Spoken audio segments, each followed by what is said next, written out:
Hi, welcome to another episode of Fox Talks. Tonight we're joined by Dr. Kellie Tropeano. She's the Director of Worship and Music at the First Baptist Church of Reading, and she's the Theater and Choral Director at Bishop Fenwick High School, the high school I graduated from in 2001. So welcome, Kellie, to the show. How are you doing tonight? I'm great. Thank you so much for having me. Now, I know this is your second Zoom meeting of the night, so have you been using Zoom a lot as part of your job? Yes. Or for fun? Actually, my extended family did a Zoom dinner a few times. Oh, good. So the Zoom has come in handy for fun things, but it's mostly for work. I have a weekly staff meeting that is now done by Zoom. I have weekly classes that are done by Zoom.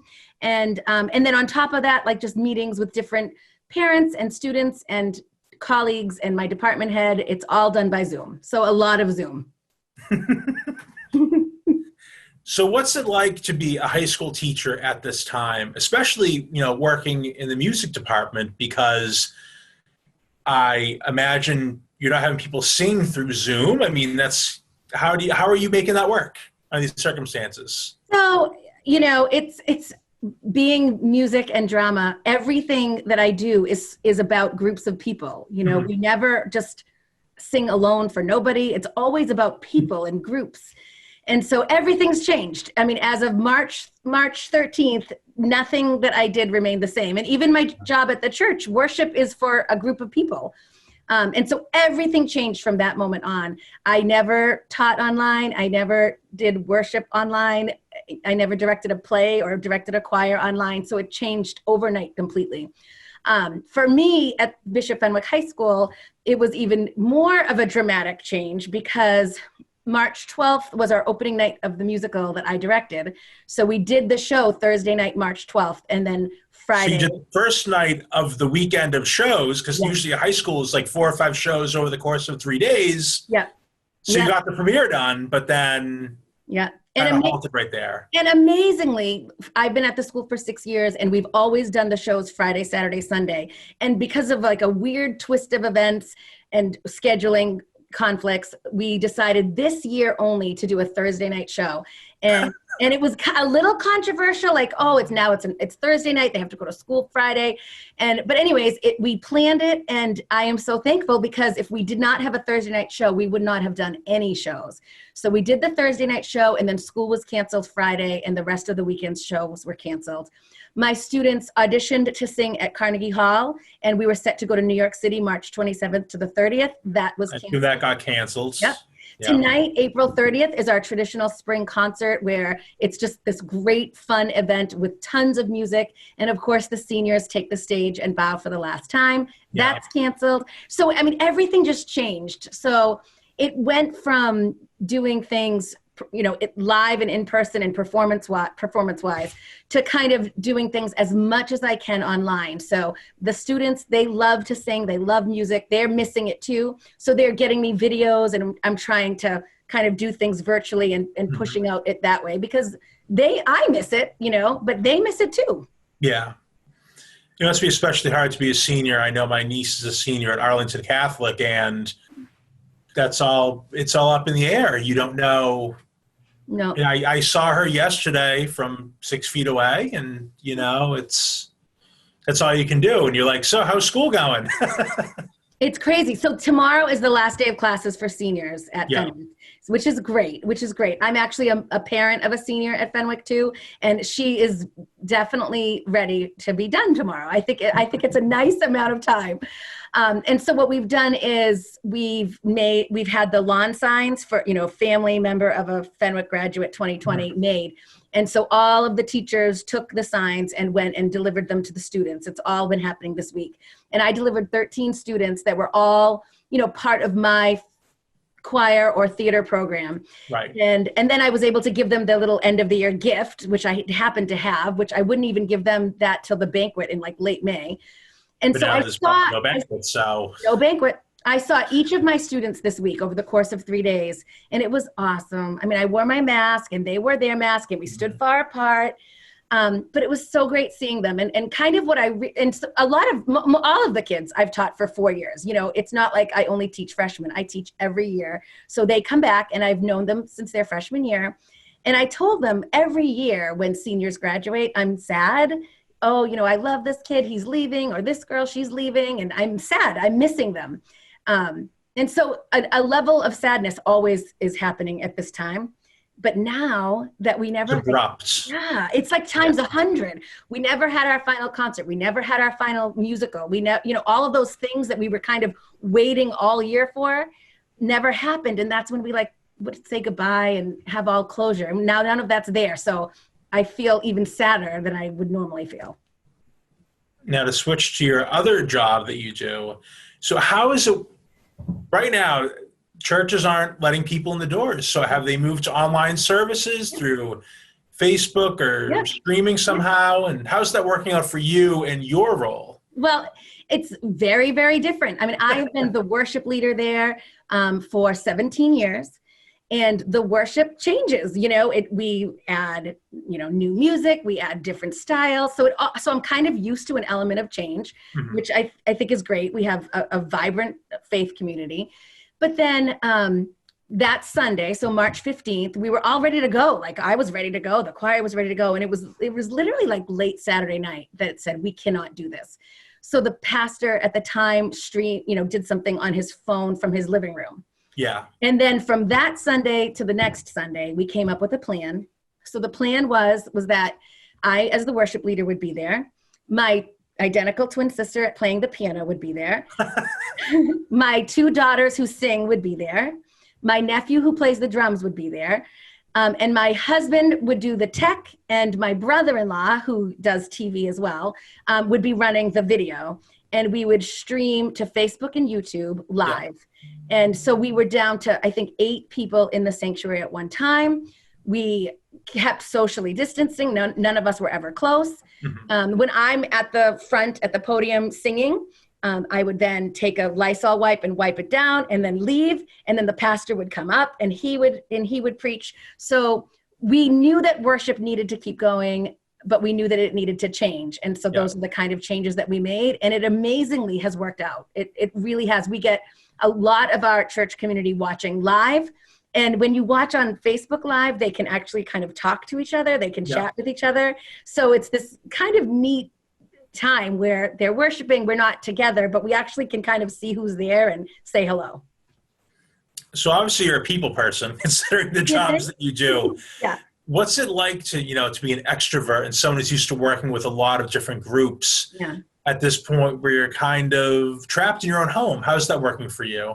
So people have asked me that. You're not the first person to ask that. I think that this kind of a quarantine is particularly hard for extroverted people and then particularly hard for creative people. Yeah. I am used to doing things and creating things and trying things. And, that's just what I do, always. And so I can't be with people, that's for sure. I do have a house full of people though, because I have a 19-year-old college freshman who came home early, an 18-year-old and a 14-year-old and a husband. So the house is very much busy. You have a full house. I do. And you're all kind of trapped. Yeah, and we're all trapped. And so I can't be around other people, but I can be around them. Yeah. And the thing that I can do is still create. So I've been, like I said, getting videos from my students. I actually got videos from my choir at church, put out a little video of them. And then my daughters and I have been doing like some singing, and we have a YouTube channel. And so, they're so excited about it. They're like, we're going to be on YouTube and everyone's going to come to our channel, which I think like 10 people have come and they're all related to me. I have watched your video. You have? I have watched it. It was on Facebook one night. What is this? It's one of the reasons I wanted to talk to you. I read that now you were interviewed in the item about your videos. Yeah. I believe it was the front page story that day. I mean, this is a big deal. At a time where there's not a lot of good news. You ladies have been out there trying something different. Yeah. So that's exactly what we're doing, is just trying to stay creative and try to do new things. At first, it was thinking it was only going to be for a month or a couple of weeks. We weren't thinking totally long term. So then it was like, all right, we're here again. Let's make another song. And all of my kids are musical, so they're totally up for it. So it's a mix of like trying to stay creative and then trying to stay busy. I'm not the kind of person that likes to stay and not do anything. So Right. I actually went online and paid for an online class to learn sign language. And yeah, it's something I've always wanted to do. So Now's a great time to do it. yeah, So yeah. So I'm really busy. I thought that maybe I would like clean and organize my house and like get things done there, but I'm really not. I'm really not. I'm really just still doing like the musical creative things that I like. And well, I think that would be my develop the skills out of it. I mean, your house may not be the way you wanted it, but no. if you learn sign language, that's something you wouldn't have normally taken the time to do. So That's right. That's right. And I think that would be my advice to people when I talk to my students who, and me too, it's just like a roller coaster. There have been days that I, cried off and on. I would just, because it was just so sad and heartbreaking, especially like the day that we were supposed to leave for New York. That was just so sad. We had worked all year on this trip. So my advice is to just, try to stay busy and try to be productive. I mean, there's nothing, I don't feel, the feeling that I get when like a job is done makes me feel so happy. So I want that feeling. So what do you think is going to happen come September? Are you hearing anything from the school, or I know the government will decide everything, but have they had input at all? This is what I think. I think that things are going to open up in stages, and it's going to be levels of openness. And unfortunately, in my arenas, I think my arenas are going to be the last things to open. Mm-hmm. I don't think they're going to let us have church, with 200 congregants worshiping together and singing, anytime soon. In terms of my teaching at the school, I don't have I have a choir of 20, 30, 40, 50. We don't have choirs. Can't put them all 6 feet apart. There's no way to do it. No, I've been in that auditorium many times. There's just no way to do it. And like singing with a mask. I mean, who wants you to just sing? can't do it. So I don't know what it's going to look like, but I think that if things go in stages, I would like to see come the fall, my stuff being able to be opened back up. But I really don't know.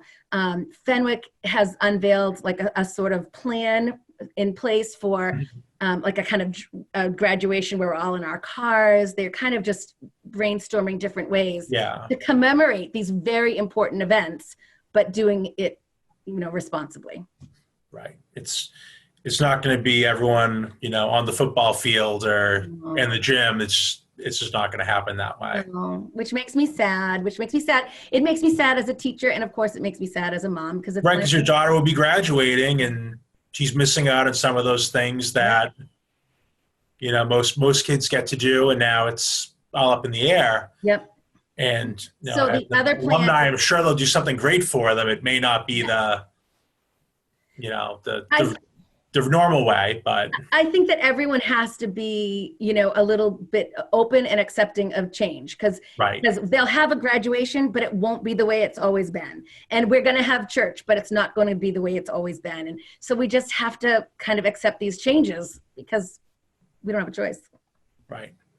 And you mentioned that you're, having those days you're crying off and on, but you seem to have a pretty positive outlook on it with everything going on. There's only so much you can control. And other than that, it's kind of, what can I do? Right. And which is the best way to handle it. And this is me, like just in life. I mean, it's like you're how long are you going to be sad and cry over it when you really can't change anything? Right. So I do have my sad days. I'm definitely not like Pollyanna and everything is always perfect. But I do try to keep it positive. And honestly, I have a kid who just finished a weird freshman year in college. He's not happy. I have a high school senior who's not happy. Yeah. And I have an 8th grader at the Galvin who, had all her 8th grade events canceled.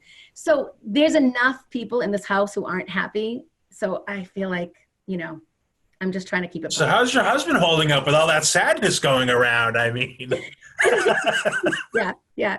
He goes to his home office and works. He's so lucky.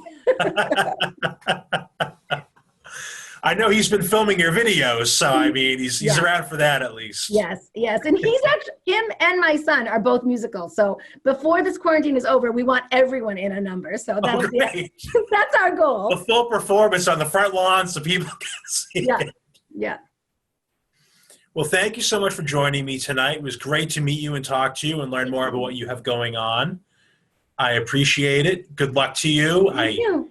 If you I need can't anything, imagine it's going to be easy, but you'll find a way. I will. And if you need anything, let me know. Sounds good. Thank you. Okay. Bye.